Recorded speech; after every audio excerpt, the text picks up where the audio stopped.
মাত্র ১৯ বছর বয়সে আমার ডিভোর্স হয়ে যায়। আমাদের বিয়ে হয়েছিল আমার পছন্দ মতো। আমাদের একটা সন্তান হয়েছে। আমার স্বামীর স্বভাব চরিত্র বেশ ভালো ছিল। শুধু একটু জেদি, তাও সবসময় জেদ করতো না, মাঝে মধ্যে। তো টুকিটাকি ঝগড়াঝাটি সব সংসারেই হয়ে থাকে। সব ঝগড়া হলেই আমি বাপের বাড়ি চলে যেতাম। বাপের বাড়ি গিয়ে বোনরা আসতো, ওদের কাছে বলতাম, ভাইদের কাছে কেঁদে কেঁদে সব কিছু বলতাম। তো ভাইরা ফোন দিয়ে অপমান করতো, আমার ছোট বোন খুব করে অপমান করতো। আমি বলতাম যে ঠিক করেছিস, খুব ভালো করেছিস। আমার যতই ভুল হোক আমি সরি বলতাম না, উল্টা ঝগড়া করতাম, বলতাম হচ্ছে আমাকে ডিভোর্স দিয়ে দাও, আমি তোমার সংসার করব না। কিন্তু মন থেকে বলতাম না, ওটা ছিল মুখের কথা। একদিন দুইজনে একটা কথা নিয়ে তর্ক হয়েছিল, খুব গালাগালি আমি করছিলাম, তুই তাকারি বলছিলাম। এক পর্যায়ে সে আমার গায়ে হাত তুললো, একটা থাপ্পড় দিল। ওই একটা থাপ্পড়েই যথেষ্ট ছিল। আবার বাপের বাড়ি চলে গেলাম।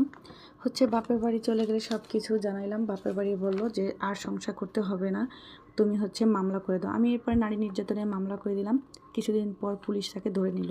তাদের বাড়ি থেকে মুরব্বীরা এসে আমাকে রিকোয়েস্ট করলো মামলা তুলে নেওয়ার জন্য। তো আমি অনেক চিন্তা ভাবনা করে মামলা তুলে নিলাম। আর তার সংসার আবার করতে নিলাম। তো এরকম করে তার সংসার আবার কিছুদিন পরে ঝগড়াঝাটি হলো।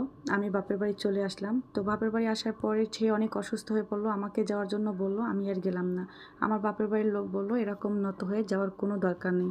তো কিছুদিন পরে আমার হাজব্যান্ড আমাকে ডিভোর্স পাঠিয়ে দিয়েছে। আজকে ৩ বছর হয়েছে আমাদের ডিভোর্স হয়েছে। তো সে শুনেছি খুব বিয়ে করে ভালোই আছে, আমি ভালো নেই। এটা একটা আপুর স্টোরি ছিল। তো এটা একটা বাস্তব ঘটনা। আমি চাই এরকম কারো জীবন জানি আর না হয়। আমার হাজব্যান্ড আমার কাছে বেস্ট। তো আপনারাও এরকম নিজের হাজব্যান্ডকে একজন বেস্ট হাজব্যান্ড বানিয়ে নেবেন। তো সবাই ভালো থাকবেন। স্টোরিটা কেমন লাগছে অবশ্যই লাইক কমেন্ট করে জানাবেন। সবাই ভালো থাকবেন। আল্লাহ হাফেজ।